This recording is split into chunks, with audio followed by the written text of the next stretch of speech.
பத்ர் போர் நடந்த இடம் மதீனாவிலிருந்து 153 கிலோமீட்ரு. 153 கிலோமீட்டர்ல கிட்டத்தட்ட 2.25 மணி நேரம் 2.5 மணி நேரம் போகும் பஸ்ஸு. அந்த காலத்தில் சஹாபாக்கள் நடந்து வந்திருக்காங்கன்னா பல நாட்கள் நடந்து வந்திருப்பாங்க இந்த ஏரியாவுக்கு. சஹாபாக்கள் அங்கே அந்த காலத்தில் வறுமையில் இருந்தாங்க, வியாபாரம் இல்லை. மதீனா மக்காக்குண்டாக்கா அவங்க தவாஃப் வர்றதுக்காக பல நாட்டு அரபிகள் வருவாங்க போவாங்க, அவங்க நாட்டு மக்களுடைய பொருள் வாங்குவாங்க, அங்கே பொருளாதாரத்தில் மெய்த்து இருந்தாங்க. இன்னைக்கு அந்த சரித்திரத்தை சொல்கிற மாதிரி அவங்க வீடு பழைய பழைய வீடு எந்த காலத்தில் உள்ளதுன்னு தெரியாது. இந்த மாதிரி மண்ணில் கட்டி வாழ்ந்துருக்காங்க. அந்த வீடுகள் இருக்குது, எல்லாமே இருக்குது. பாக்கி ரெண்டாங்க இந்த பள்ளிவாசல் மஸ்ஜிதல் அரூஸ்ன்னு வச்சுருக்காங்க. அரீஸ்ன்னு வச்சுருக்காங்க.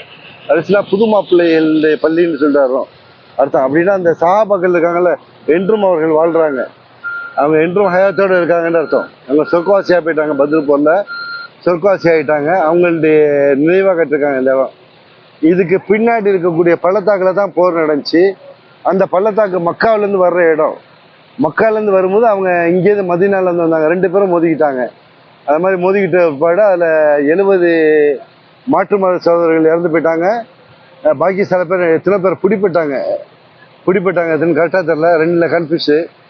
அந்த பிடிப்பட்டவங்களை பிடிச்சிக்கிட்டாங்க. அதில் பெரும்பெரும் தலைவர்கள்லாம் அதில் அவங்களும் கொல்லப்பட்டாங்க. இதை பெருசாக கூப்பிட்டு வந்தது அபூஜஹல் தான் கூப்பிட்டு வந்தார். இந்த வியாபாரத்துடைய தலைமை இராணுவ தளபதியான அபூ சுஃபியான் கூப்பிட்டு வந்தார். அபூ சுஃபியான் என்ன செஞ்சார், அவங்க உங்களை தாக்கிடுவாங்கன்ட்டு அபூஜஹல் சொன்னார். உங்களை தாக்குறாங்கன்னு சொல்லிட்டு தகவல் கேள்விப்பட்டுச்சு, அதனால் நீங்கள் சீக்கிரம் வாங்க அப்படின்னா அவர் என்ன செஞ்சார், படைகளை கூட்டிகிட்டு அவர் மக்காவுக்கு போய் சேர்ந்துட்டார். அதுக்கு இவங்க இடையில என்ன முந்திரி கொட்ட மாதிரி அபூஜஹல் என்ன செஞ்சார், மக்கால் உள்ள மக்கள்லாம் கூட்டிகிட்டு வாங்க இன்னைக்கு போர் செஞ்சு முடிச்சிடும் விடுறதில்லை அப்படின்ட்டு இங்கே வந்துட்டார். ஆயிரக்கணக்கான அவங்க மக்கள் முஸ்லீம்களை 313 பேர் தான் இருக்காங்க. வாழ்வா சாவாங்கிற போராட்டம். அதுக்கு அல்லாஹ் உத்தரவு கொடுத்துட்டான், நீங்கள் போங்க பயப்படாதீன்ட்டு. அல்லாஹ் மலக்குமார்கள் இறக்கி அதை காப்பாற்றலாம் முஸ்லீம்கள்னு வரலாறு சொல்லுது. மலக்குமார்கள் இறங்கிட்டாங்க. 313 சஹாபாக்கள்ல 16 பேர் 17 பேர் இறந்துருக்காங்க. அவங்க பேரே எழுதி வச்சிருக்காங்க, போர்டில் எழுதி வச்சிருக்காங்க. 1500 வருஷமாகவும் சரித்திரத்தை எழுதி வச்சிருக்காங்க. அல்லாஹ் பெரியவன். தொடர் சொல்றேன்.